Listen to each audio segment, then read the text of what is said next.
मेरी love marriage हुई थी, पर मैं एक विधवा थी। मेरी 14 साल की बेटी और 17 साल का ननद का बेटा जब से एक ही रूम में सोने लगे थे, तब से मेरी बेटी सुबह उठते ही अपने बेड की चादर धोने चली जाती थी। फिर उसे चक्कर आने लगे और उल्टियाँ होने लगीं। मुझे शक हुआ, तो एक रात उनके कमरे के बाहर पहुंची, तो उनकी बातें सुनकर दंग रह गई। ननद का बेटा बोला, तुम्हारी तबीयत ठीक नहीं है, तो अब नहीं करते हैं, पर बेटी ने कहा, नहीं, कर लेते हैं। उनकी यह बातें सुनकर तो मैं शर्म से पानी पानी हो गई थी। भगवान किसी भी माँ को ऐसा मंजर न दिखाए। उसके बाद मैंने उनके कमरे का दरवाज़ा जोर जोर से खटखटाया, और जब कमरे के अंदर का नजारा देखा, तो मेरे होश उड़ गए। मेरा नाम अनीता है। मैं एक बहुत ही गरीब परिवार से आई थी। मैं अपने माँ बाप की अकेली संतान थी। जैसे तैसे करके मैं अपने कॉलेज की पढ़ाई पूरी कर रही थी। इस दौरान मेरी मुलाकात राकेश से हुई, और धीरे धीरे वह मुलाकातें बढ़ने लगीं। मुझे इधर लगने लगा कि मुझे राकेश से प्यार हो गया है। लेकिन डर के कारण मैं इस सब के बारे में अपने घरवालों को नहीं बता सकती थी, क्योंकि कहीं न कहीं मुझे पता था कि मेरे प्रेम विवाह को मेरे घरवाले बिल्कुल भी स्वीकार नहीं करेंगे। लेकिन एक दिन राकेश ने अपने प्यार का इजहार मुझसे कर दिया। उस वक्त मैं खुशी से उभरी थी और अपने दिल में छुपे हुए उसके प्रति प्यार को दबा नहीं पाई। मैंने भी इजहार कर दिया कि मैं भी उससे बहुत प्यार करती हूँ। अब हम दोनों शादी के सपने देखने लगे थे। राकेश मुझसे शादी करना चाहते थे। उन्होंने मुझसे कहा कि मैं अपने घर में इस बारे में बात करूं। तो मैंने हिम्मत करके अपने माँ बाप को इस सब के बारे में बताया। लेकिन मेरी बात सुनकर वह बहुत ही ज्यादा गुस्सा हो गए और कहने लगे, हम तुम्हारी शादी उस लड़के से हरगिज नहीं करेंगे। मैंने उन्हें समझाने की बहुत कोशिश की, लेकिन वह मानने को तैयार ही नहीं हो रहे थे। इसलिए मैं अब बहुत ज्यादा परेशान रहने लगी थी। मुझे लग रहा था कि अगर राकेश को मैंने खो दिया, तो मेरा जीवन जीने का कोई अर्थ ही नहीं बचेगा। एक दिन जब मैं अपने घर के किसी काम से बाजार गई हुई थी, तो मैंने वहां राकेश को एक बच्चे के साथ देखा। वैसे तो मैं राकेश पर शक नहीं करती थी, लेकिन जब उन दोनों को देखकर मैंने उनसे मिलने का सोचा और उनके थोड़ा करीब पहुंची, तो मैंने देखा कि वह लड़का राकेश को अपनी तोतली जुबान में पापा कहकर पुकार रहा था और बार बार आइसक्रीम की ओर उंगली करके मांग रहा था। और वह भी उस बच्चे से बिल्कुल एक बाप की तरह ही प्यार कर रहा था। उस बच्चे के मुंह से पापा सुनकर तो मेरे पैरों तले जमीन ही खिसक गई। मेरी दुनिया पूरी तरह से घूम चुकी थी। अब तो मुझे समझ ही नहीं आ रहा था कि मैं कितने बड़े धोखे का शिकार हो गई हूँ। जिस आदमी के लिए मैं अपने माँ बाप से लड़ झगड़ रही थी, वह तो दूसरी शादी करके बैठा था और अपने बीवी बच्चों के साथ आराम से जिंदगी काट रहा था। जैसे तैसे मैंने खुद को संभाला और राकेश से मिलना जुलना बंद कर दिया। लेकिन राकेश मेरे पीछे पड़ा रहा और बार बार पूछता रहा कि मैं उसके साथ ऐसा क्यों कर रही हूँ। लेकिन एक दिन वह मेरे बहुत ही ज्यादा पीछे पड़ गया और बोला, अगर आज तुमने मुझे नहीं बताया कि तुम मुझसे पीछा क्यों छुड़ा रही हो, तो मैं अपनी जान दे दूंगा। मैंने उसे कहा, कितने बड़े मक्कार इंसान हो तुम। अपनी हकीकत खुद नहीं जानते। मेरी बात सुनकर वह हैरान रह गया। फिर मैंने उसे सब कुछ बता दिया कि किस तरह से मैंने उसको उसके बच्चे के साथ देख लिया था। मेरी बात सुनकर उसका चेहरा पीला पड़ गया। फिर वह मुझे मेरा हाथ पकड़कर अपने घर ले गया। जब मैं उसके घर पहुंची, तो वहां पर वह बच्चा और राकेश की माँ थी। राकेश ने कहा, अगर मैं तुम्हें अपने मुंह से सब कुछ बताऊं, तो तुम यकीन नहीं मानोगी। लेकिन मेरी माँ की बात पर तो विश्वास करोगी। उसके बाद राकेश की माँ ने मुझे जो कुछ बताया, मुझे खुद पर शर्म आने लगी। उन्होंने बताया कि पिछले साल उनकी बेटी और दामाद का एक कार एक्सीडेंट में देहांत हो गया, और यह बेटा उनका ही है। उनकी बेटी के ससुराल वालों ने इस बच्चे को अपनाने से पूरी तरह से इनकार कर दिया। तब से राकेश ही इस बच्चे का बाप बनकर अपना फर्ज निभा रहा है। अब तो मुझे राकेश पर फक्र होने लगा था, क्योंकि आज की दुनिया में इतना बड़ा दिल हर कोई नहीं रखता है। राकेश ने मुझसे कहा, अनीता, क्या तुम मेरी पत्नी बनोगी और इस बच्चे को माँ का प्यार दोगी? मैंने आंसू भरी आंखों के साथ राकेश को गले से लगा लिया। राकेश की माँ ने भी हमें आशीर्वाद दिया। और फिर मैंने अपने माता पिता की बिना मर्जी के राकेश से शादी कर ली। मेरी ननद के बेटे का नाम आदित्य था, और जब मेरी शादी हुई तो उस वक्त वह 2.5 साल के करीब था। अगले साल मैंने भी एक प्यारी सी बेटी को जन्म दिया। कुछ महीनों बाद ही मेरी सास का देहांत हो गया। अब उस घर में सिर्फ मैं, मेरे पति, मेरी बेटी और मेरी ननद का बेटा ही थे। राकेश एक प्राइवेट कंपनी में नौकरी करते थे, जिससे जैसे तैसे मुश्किल से हमारी गृहस्थी की गाड़ी खिंच पा रही थी। उनका घर भी बहुत छोटा था, जिसमें हम जैसे तैसे एडजस्ट करके रहते थे। लेकिन फिर भी हम एक दूसरे के साथ बहुत खुश थे, क्योंकि हम एक दूसरे से बहुत प्यार करते थे। अपनी ननद के बेटे को भी मैं अपने बेटे की तरह ही पाल रही थी और उसे अपना बेटा समझकर ही दिल से प्यार करती थी। धीरे धीरे वह दोनों बड़े होने लगे। फिर एक दिन हमारी दुनिया ही उजड़ गई और मेरे पति का रोड एक्सीडेंट में देहांत हो गया। मुझ पर तो दुखों का पहाड़ ही टूट पड़ा था। लेकिन उस मुसीबत के समय कोई नहीं था जो हमारा साथ देता। यहाँ तक कि मेरे खुद के सगे माँ बाप ने भी हम पर जरा भी दया नहीं दिखाई थी। लेकिन घर तो जैसे तैसे चलाना ही था। मैंने पहले नौकरी करने की सोची, लेकिन अभी बच्चे इतने भी बड़े नहीं थे कि उन्हें एक दूसरे के भरोसे छोड़ा जा सके, क्योंकि आजकल की दुनिया छोटे बच्चों के लिए बहुत ही खराब है। इसलिए मैंने फैसला किया कि मैं घर में ही एक छोटी सी किराने की दुकान खोल लूंगी, जिससे मुझे घर के बाहर काम करने के लिए जाना नहीं पड़ेगा और बच्चों का भी अच्छे से ख्याल रख पाऊंगी। हम पैसे की तंगी से हमेशा परेशान रहते थे, लेकिन जैसे तैसे हमारा गुजर बसर हो रहा था। पर मेरे पति के जाने के बाद तो मानो जैसे मेरे घर की रौनक ही चली गई हो। हमारा अपना मकान था, इसलिए किराए की चिंता नहीं होती थी। और मैंने अपने घर के कमरे में ही किराने की छोटी सी दुकान चलाना शुरू कर दी थी। अब घर में सिर्फ एक कमरा ही बचा था। मैं, मेरी बेटी अनन्या और मेरी ननद का बेटा आदित्य अब इसे एक कमरे में सोने लगे थे। लेकिन यह तब तक हो पा रहा था जब तक दोनों बच्चे छोटे थे। धीरे धीरे बच्चे बड़े होने लगे थे और उन्हें अपनी पढ़ाई को लेकर रात में जागना पड़ता था, जिसकी वजह से लाइट जलाकर पढ़ते थे। और मेरी भी नींद इधर पूरी नहीं हो पाती थी। तो मैंने सोचा कि मैं अब किचन में ही सोना शुरू कर देती हूँ, ताकि यहाँ भी आराम से पढ़ सकेंगे और मैं भी चैन से सो सकूंगी। क्योंकि पूरा दिन तो मुझे अपनी दुकान ही संभालनी होती थी, जिसकी वजह से मैं दिन में सो नहीं सकती थी। उस कमरे में एक बेड और एक चारपाई ही थी। 2 लोग ही बड़ा मुश्किल से सो पा रहे थे। अब वह दोनों एक ही कमरे में सोते थे। आखिर मजबूरी थी, क्या कर सकते थे? गुजारा तो करना ही था। अगर एक कमरे में दुकान न खोलनी पड़ती तो 2 कमरे हम लोगों के लिए काफी थे। इतने पैसे कभी हो ही नहीं पाए कि हम लोग एक और कमरा बनवा पाए। लेकिन धीरे धीरे पैसों की तंगी बहुत बढ़ती जा रही थी, क्योंकि हमारी दुकान पर ग्राहक बहुत ही कम आते थे, जिससे कुछ खास आमदनी नहीं होती थी।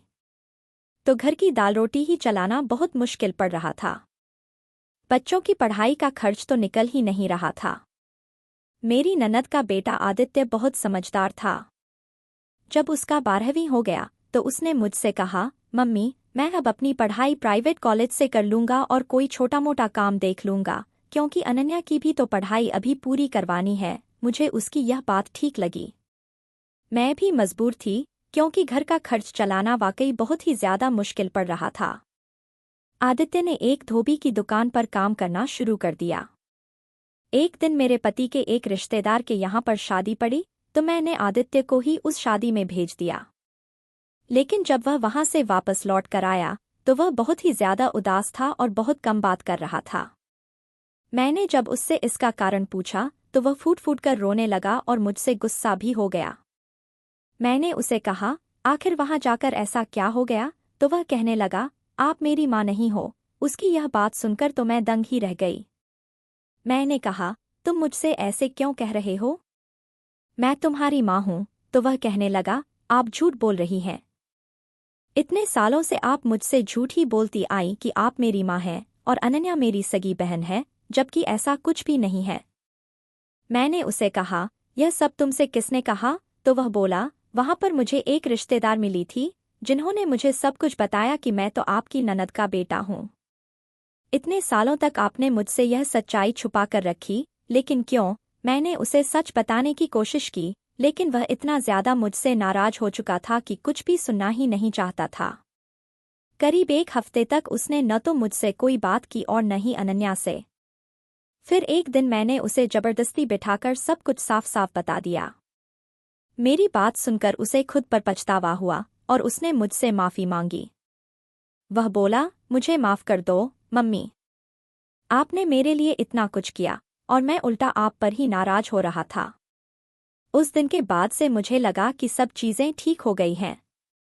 लेकिन एक सुबह जब आदित्य सुबह उठकर नाश्ता करने आया और अनन्या नहीं आई तो मुझे थोड़ी हैरानी हुई, क्योंकि उसकी तो आदत सुबह जल्दी उठने की थी।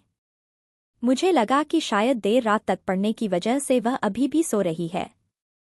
लेकिन जब मैं उसके कमरे में गई तो वह वहां पर थी ही नहीं। मैं उसे ढूंढती हुई छत पर पहुंची तो उसे उल्टियां हो रही थीं। मुझे कुछ भी समझ नहीं आया कि आखिर उसे उल्टी क्यों हो रही है। उसके बाद मैं उसके लिए डॉक्टर के पास से दवा लेकर आई, जिससे उसे थोड़ा आराम मिल गया। लेकिन मैंने उसी दिन यह भी देखा कि मेरी बेटी ने अपने बेड की चादर को धोकर डाल दिया था। मुझे लगा कि हो सकता है कुछ फैल गया होगा, इसलिए उसने धोकर डाल दी है। उस वक्त मैंने इस बात पर ध्यान नहीं दिया। अगले दिन अनन्या नाश्ता करने नहीं आई तो मैं उसे उसके कमरे में बुलाने के लिए गई, लेकिन वह वहां नहीं थी। फिर जब मैं छत पर पहुंची तो वह बैठकर अपनी चादर धो रही थी। मैंने उससे पूछा, तुम यह चादर क्यों धो रही हो? अभी कल तो तुमने यह चादर धोई थी। तो वह मुझसे कहने लगी, नहीं मम्मी, मुझे यह चादर जरूर धोनी है। मेरे बिस्तर पर बिछाने के लिए और दूसरी चादर तो हमारे घर में है नहीं, तो मुझे आज ही इसे धोकर सुखाना है। मैंने कहा, अचानक से तुम्हें यह चादर धोने का भूत सिर पर कैसे सवार हो गया है? एक ही दिन में चादर इतनी गंदी कैसे हो गई कि तुम आज फिर से उसे धोने के लिए बैठ गई? छोड़ दो इसे, मैं खुद ही इस चादर को धो दूंगी। लेकिन उसने मेरी एक बात नहीं मानी। चादर को धोकर सुखाने के बाद ही उसने नाश्ता किया। शाम को जब आदित्य काम से लौटा तो बोला, आज मैं बाहर से ही खाना खा कर आया हूँ। अनन्या तो कमरे में पहले से ही सो चुकी थी, तो मैं भी किचन में अपनी चारपाई डालकर लेट गई। लेकिन मुझे नींद नहीं आ रही थी। मुझे अपने पति की याद आ रही थी। वह बहुत ही अच्छे इंसान थे, मेरा बहुत ख्याल रखते थे और वह अपनी बहन के बेटे को भी अपने सगे बेटे के जैसा ही प्यार करते थे। मैंने भी आदित्य को अपने बेटे के रूप में ही अपना लिया था और वह भी मेरा बहुत ध्यान रखता था, मेरा कहना मानता था। अब इस घर में वह ही हमारा इकलौता सहारा था, इकलौता मर्द था। एक तरह से इस घर को अब वही चला रहा था। सुबह सुबह फिर से कुछ ऐसा हुआ कि मैं हैरान रह गई। अनन्या अगले दिन भी उल्टी कर रही थी। इस बार ऐसा लग रहा था जैसे उसका चेहरा बुरी तरह से पीला पड़ गया हो और उसके शरीर का सारा खून निकल गया हो। हम उसे डॉक्टर के पास लेकर गए तो डॉक्टर ने कहा, यह बहुत कमजोर है और शायद इसके पेट में कोई दिक्कत है, तो इस वजह से इसे उल्टी हो रही है। लेकिन आप फिक्र न करें, मैं कुछ दवाइयाँ दे देता हूँ, यह ठीक हो जाएगी। पर आप इसका ख्याल रखें, इसे हरी सब्जियां खिलाएं और फल भी खिलाएं और बहुत ज्यादा कोई काम भी न करवाएं। मैंने घर पहुंचकर अनन्या को समझाया, देखो बेटा, अब तुम अपना ध्यान रखो। डॉक्टर ने भी तुम्हें कोई भी काम नहीं करने को बताया है। तुम बहुत कमजोर हो गई हो। अब अगर तुमने कोई भी काम किया तो फिर मुझसे बुरा कोई नहीं होगा। लेकिन जब थोड़ी देर के बाद मैं उसके कमरे में गई तो यह देखकर हैरान रह गई कि वह फिर से बेड की चादर धो रही थी। इस बार मैंने उससे कुछ भी नहीं कहा और चुपचाप दूर खड़े होकर देखती रही, क्योंकि वह जो कुछ कर रही थी उसमें मुझे कुछ अजीब सा लग रहा था। यह सब क्या हो रहा था? वह यह सब क्यों कर रही थी? अब मुझे थोड़ा शक होने लगा। जब से मेरा बेटा और अनन्या एक साथ कमरे में सो रहे थे तब से ही वह इस तरह की हरकत कर रही थी और उसे बार बार उल्टियां हो रही थीं। आदित्य उसके लिए भले ही सौतेला भाई था, लेकिन बचपन से दोनों एक साथ ही पले बड़े हैं। उन दोनों में तो सगे भाई बहनों जैसी मोहब्बत थी। फिर ऐसा क्या हो रहा था कि मेरी बेटी की तबीयत दिन ब दिन बिगड़ती ही जा रही थी। मैं रोती और सोचती रहती कि यह सब कुछ क्यों और क्या हो रहा है। एक औरत कमजोर तब होती है जब वह बच्चे पैदा करती है, तो उसके अंदर बिल्कुल भी ताकत नहीं रहती। लेकिन जवान लड़कियां यूं उल्टियां करने लगें, यह तो कोई नॉर्मल बात नहीं थी। दूसरे ही दिन उसने चादर धोकर छत पर सुखाई। वह आसपास भी ऐसे ही देख रही थी जैसे मैंने उसे देखा तो नहीं है। मैं रसोई की खिड़की से यह सब कुछ देख रही थी। मैंने भी उसको ऐसा एहसास नहीं होने दिया जैसे मैं उसको देख रही हूं। लेकिन मेरी बेटी क्या कर रही थी? मैंने उसको नाश्ता करवाया और हमारी दुकान अच्छी नहीं चल रही थी। कोई बड़ा ग्राहक नहीं आता था। सिर्फ बच्चे ही आते जाते थे जो 10 रुपए का सामान लेकर चले जाते थे। इस तरह से तो काम नहीं चलने वाला था। मैं बहुत परेशान थी, लेकिन यह बात मैंने अपने बच्चों को कभी नहीं बताई।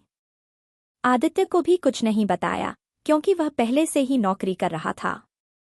अब अगर ऐसे में यह बात बता देती तो वह और भी ज्यादा परेशान हो जाता। लेकिन मैं खुद बहुत परेशान हो गई थी। ऊपर से डॉक्टर ने कहा था, बेटी को अच्छी चीजें खिलाओ, लेकिन घर में तो दाल रोटी के भी पूरे पैसे नहीं हो रहे थे। घर का खर्चा चलाना बहुत मुश्किल हो रहा था। लेकिन एक दिन कुछ बहुत ही अजीब हुआ। मैंने अपने बेटे आदित्य और अनन्या को कुछ ऐसी बातें करते हुए सुना जो मुझे बिल्कुल भी समझ नहीं आई। मेरे बेटे ने कहा, तुमने तो अभी से ही अपनी तबीयत खराब कर ली है। इस तरह तो नहीं चलेगा। अगर तुम्हें इतनी परेशानी हो रही है तो फिर हम यह सब नहीं कर सकते। मेरी बेटी ने कहा, नहीं, मुझे करना है। इस तरह के मौके बार बार नहीं मिलते हैं और मुझे क्या पता था कि मेरे साथ यह सब कुछ हो जाएगा। मेरे बेटे ने कहा, अब तो तुम्हें पता है ना? मैं तुम्हारी ऐसी हालत नहीं देख सकता। तो मेरी बेटी बोली, नहीं, सिर्फ कुछ दिनों की ही बात है। उसके बाद मेरे एग्जाम्स खत्म हो जाएंगे और हो सकता है माँ इसी कमरे में लेटने लगें। उसके बाद यह मौका नहीं मिलेगा। यह सब क्या हो रहा था? मुझे कुछ समझ नहीं आ रहा था। यह दोनों क्या बातें कर रहे हैं? एक दिन तो मैंने कुछ ऐसा देखा जिसको देखकर मैं दंग रह गई। सुबह सुबह ही मेरी बेटी ने चादर को फिर से धोकर छत पर सुखा दिया और वह एक तरफ खड़ी होकर फिर से उल्टी कर रही थी। मैंने कहा, क्या हो गया है तुम्हें? बार बार उल्टियां क्यों हो रही हैं? क्या तुम ठीक से दवाई नहीं खा रही हो? वह मुझे कुछ भी नहीं बोली। तभी मैंने देखा कि उसने एक बार फिर अपनी चादर को धो दिया था। मैंने उससे कहा, तुम ऐसे चादर को बार बार क्यों धोती हो? क्या छुपा रही हो मुझसे? अगर मुझे पता चला कि तुमने कोई ऐसी वैसी हरकत की है जिससे मेरी और तुम्हारे पापा की इज्जत दांव पर लग गई, तो मैं तुम्हें कभी माफ नहीं करूंगी। मेरी बेटी हैरान हो गई। उसने कहा, माँ, आप किस तरह की बातें कर रही हैं? ऐसा कुछ नहीं है जैसा आप सोच रही हैं। लगता है आज आपने कोई फिल्म देखी है या किसी ने आपके कान मेरे खिलाफ भर दिए हैं, जो आप इस तरह की बातें कर रही हैं। मैं ऐसा क्यों करूंगी? और अगर मैंने इस चादर को धो दिया है तो क्या हो गया? चादर गंदी हो गई थी, बस इसीलिए धो दिया। आपको तो पता है कि कई दिन से मेरी तबीयत खराब है, तो दवाई खाने की वजह से मेरे पेट में भी खराबी हो रही है। इसका और कोई मतलब नहीं है। मेरी बेटी मुझसे इस तरह से बात कर रही थी तो मुझे पसंद नहीं आया। मैंने उसके मुंह पर थप्पड़ दे मारा और वह जमीन पर गिर गई। तभी अचानक आदित्य भी आ गया। उसने कहा, माँ, आप यह क्या कर रही हैं? आपने इस पर हाथ क्यों उठाया? तो मैंने उससे कहा, हाँ, मैंने इसको मारा है। इस पर हाथ उठाया है। ऐसा तो मुझे बहुत पहले ही करना चाहिए था। लेकिन अभी मैं पूरी तरह से सारी सच्चाई जान नहीं पाई हूँ। जिस दिन मुझे पता चल गया तुम दोनों के बारे में, उस दिन देखना। अब मुझे खुद पता नहीं था कि मुझे क्या हो गया था। मेरे दिल में जो बात आ रही थी, मैं वही बोलती जा रही थी, जो कि मुझे इस तरह नहीं करना चाहिए था। उस रात घर में बिल्कुल चुप्पी रही। सभी लोग जल्दी सो गए। लेकिन आधी रात जब अचानक मेरी आंख खुली और मुझे कुछ अजीब सी आवाज सुनाई दी। यह आवाज हमारे बेड की थी, जो अजीब तरह की आवाज कर रहा था। मैं सोचने लगी कि यह दोनों आखिर ऐसा क्या कर रहे हैं, जो बेड इस तरह से आवाज कर रहा है, जबकि शाम को तो यह लोग जल्दी ही लेटकर सो गए थे। मैं तुरंत ही दरवाजे के पास पहुंची, तो मुझे उनकी आपस की बातें सुनाई देने लगीं। अनन्या बोली, यह तो बहुत ही मोटा है। आदित्य ने कहा, एक बार छूकर तो देखो। तो अनन्या ने कहा, नहीं, मुझे बहुत डर लगता है। लेकिन आदित्य बोला, एक बार छुओ ना, मजा आएगा। एक बार छू लोगी तो बार बार छूने का दिल करेगा। उसके बाद अनन्या ने जैसे ही कुछ छुआ, वह एकदम से चीखी और बोली, यह तो बड़ा ही सॉफ्ट है। आदित्य ने कहा, हाँ, यह बहुत सॉफ्ट होता है। तो अनन्या बोली, मुझे तो पता ही नहीं था। आदित्य ने कहा, तुम्हें कैसे पता होगा? लेकिन अब तो तुम्हें पता चल गया ना। वह दोनों बहुत ज्यादा खुश हो रहे थे और उनकी ऐसी बातें सुनकर तो मुझे अंदर से घबराहट होने लगी कि आखिर यह दोनों आधी रात कर क्या रहे हैं। अनन्या ने कहा, लेकिन अब मेरी तबीयत खराब होगी तो माँ मुझे देखकर परेशान हो जाएगी। कब तक ऐसे झूठ बोलेंगे? तो आदित्य बोला, कुछ दिन और कर लेते हैं, फिर तो सब कुछ ठीक हो जाएगा। मैं उनकी बातें सुनकर हैरान रह गई। आज मुझसे रहा नहीं गया। मैंने कमरे के दरवाजे को खोलने की कोशिश की तो मैं हैरान रह गई। उन्होंने दरवाजे को अंदर से बंद क्यों किया था? क्या वजह थी दरवाज़ा अंदर से बंद करने की? वैसे भी अब मौसम बदल रहा था, उन्हें दरवाज़ा खोलकर सोना चाहिए था। मैंने दरवाजे पर बार बार दस्तक देना शुरू कर दिया, लेकिन इस तरह से दस्तक देने के बावजूद भी उन लोगों ने दरवाज़ा खोलने में करीब आधा घंटा लगा दिया।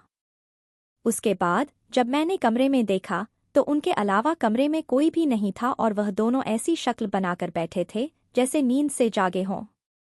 मैंने कहा, इतनी देर में दरवाज़ा क्यों खोला है? तो कहने लगे, हम सो रहे थे। मैंने कहा, झूठ नहीं बोला करो, तुम लोग जाग रहे थे और बातें कर रहे थे।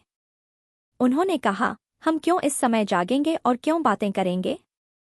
हम लोग तो सो रहे थे। मुझे उन दोनों की हरकत समझ नहीं आ रही थी। मेरे पास बोलने के लिए कोई शब्द नहीं थे।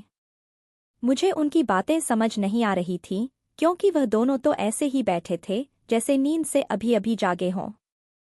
उसके बाद मैंने उनको कुछ नहीं कहा और वहां से चली गई। लेकिन मैं सोचती थी कि कोई न कोई गड़बड़ तो जरूर है। मैं यह देखकर हैरान रह गई।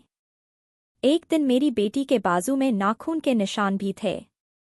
यह तो जख्म के निशान थे।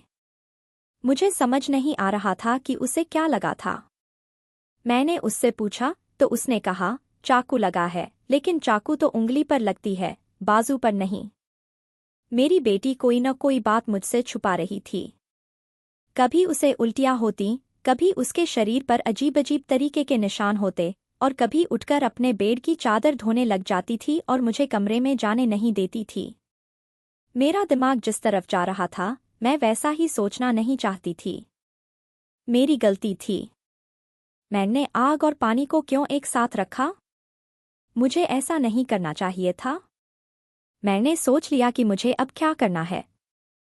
जवान लड़का और लड़की को मुझे एक साथ एक ही कमरे में नहीं सोने देना चाहिए था।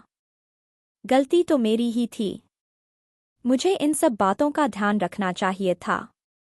आदित्य था तो अनन्या का सौतेला ही भाई। नियत बदलते देर नहीं लगती।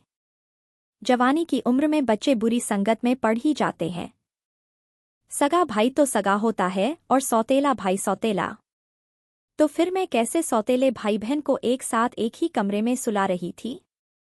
यह मेरी ही गलती थी। जब हम ही बच्चों पर ध्यान नहीं देंगे, परेशानियां तो पैदा ही होंगी। अच्छी बुरी बातों का ध्यान तो हमें ही रखना होता है। बच्चे तो नादान होते हैं और नादानी में ही बहुत सारी गलतियां कर बैठते हैं। जैसे जैसे विचार मेरे दिमाग में आ रहे थे, अगर यह सारे विचार सही हो गए तो फिर सारा का सारा कसूर मेरा ही होगा। मैं अपने बेटे और बेटी पर नजर रख रही थी। एक दिन मेरा बेटा बेटी को कोई चीज लाकर दे रहा था। मैं छुपकर उनकी बातें सुनने लगी। उसने कहा, यह तुम्हारी दवाई है। इस परेशानी के लिए यह दवाई ले लो तो सब कुछ ठीक हो जाएगा। उसने मेरी बेटी को छुपाकर वह गोलियां दी।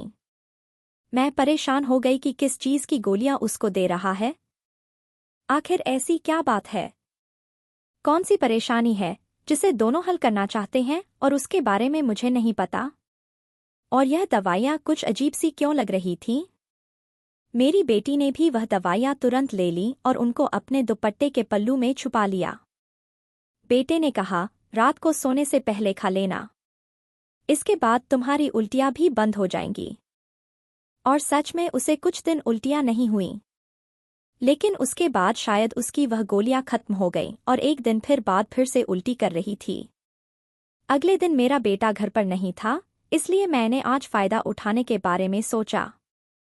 मैंने वह चादर बहुत ही होशियारी से बेटी के नीचे से खींच ली और उसको तरीके से तह करके अपने कमरे में ले आई। मुझे खोलकर देखना था कि इस पर ऐसा क्या लगा होता था, जिसकी वजह से मेरी बेटी सुबह उठते ही उसे धोना शुरू कर देती थी और यहाँ तक कि अपनी बीमारी का भी ख्याल नहीं करती। जब मैंने चादर को खोलकर देखा तो पहले तो मुझे कुछ नजर नहीं आया, लेकिन जब मैंने ध्यान से देखा तो यह देखकर मैं हैरान रह गई कि उस चादर पर काले काले बाल थे और कुछ अजीब सा चिपचिपा लगा हुआ था। मुझे समझ नहीं आया यह किस चीज के बाल हैं, क्योंकि वह छोटे छोटे बाल थे। मैं सोचती रही कि यह सब कुछ क्या हो रहा है, लेकिन मैं किसी नतीजे पर नहीं पहुंची थी। तब तक मेरी बेटी को यह बात पता चल ही गई कि चादर मैंने देख ली है। तो वह मेरे पास आकर बैठ गई और कुछ अजीब सी घबराई हुई नजर आने लगी। उसके बाद मैंने उसे पूछ लिया, क्या बात है, क्यों परेशान लग रही हो? तो उसने कहा, माँ, वह चादर कहाँ है? तो मैंने उससे कहा, वह तो मैंने धोकर डाल दी है। यह कहकर वह मेरे पास से जाने लगी तो मैंने उसका हाथ पकड़कर उसे रोक लिया और मैंने कहा, मैं सब कुछ देख चुकी हूँ। उस चादर पर जो भी लगा हुआ था मुझे बता दो। यह सब कुछ क्या है? तुम मुझसे इतने दिनों से क्या छुपा रही हो? मैं बहुत परेशान हो गई हूँ। मेरे दिमाग में बहुत बुरे बुरे विचार आ रहे हैं। वह मेरे पास बैठ गई और फिर मेरी बेटी ने मुझे ऐसी बात बताई कि मेरे कदमों तले से जमीन निकल गई। मेरी बेटी ने मुझे बताया, माँ, जैसा आप समझ रही हैं वैसा बिल्कुल भी नहीं है। दरअसल हमने देख लिया था कि घर के हालात अच्छे नहीं चल रहे। घर की दुकान भी नहीं चल रही थी और भैया भी कुछ खास पैसे नहीं कमा रहे थे। लेकिन हमें ऐसा कोई काम नहीं मिल रहा था जो हम लोग कर पाए। फिर भैया की दुकान पर कपड़े लेकर आने वाले कुछ लड़कों से अच्छी दोस्ती हो गई थी, जो कि बहुत ही पैसे वाले घर के थे। उनमें से एक ने भैया से एक बार कहा कि उनकी पूरी फैमिली को कहीं बाहर जाना पड़ रहा है, लेकिन उनके कुत्ते को संभालने वाला कोई भी नहीं है। उन्होंने कहा कि अगर 3 दिन के लिए उनके कुत्ते को कोई संभाल लेता है तो वह उसे 10,000 देंगे। इतने पैसे की बात सुनकर भैया के दिमाग में यह आइडिया आया कि अगर हम दोनों मिलकर यह कर लें तो ठीक ठाक पैसा कमा लेंगे।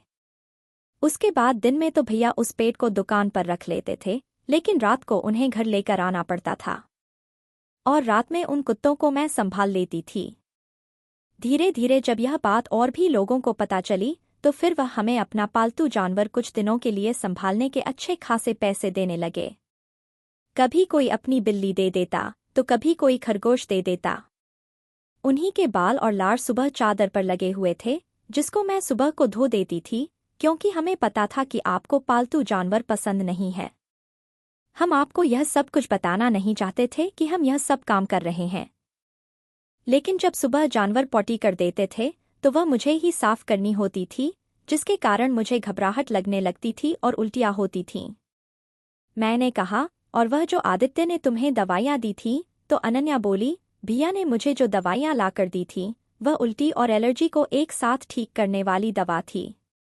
मेरे शरीर पर इन जानवरों की वजह से कुछ लाल लाल निशान पड़ रहे थे।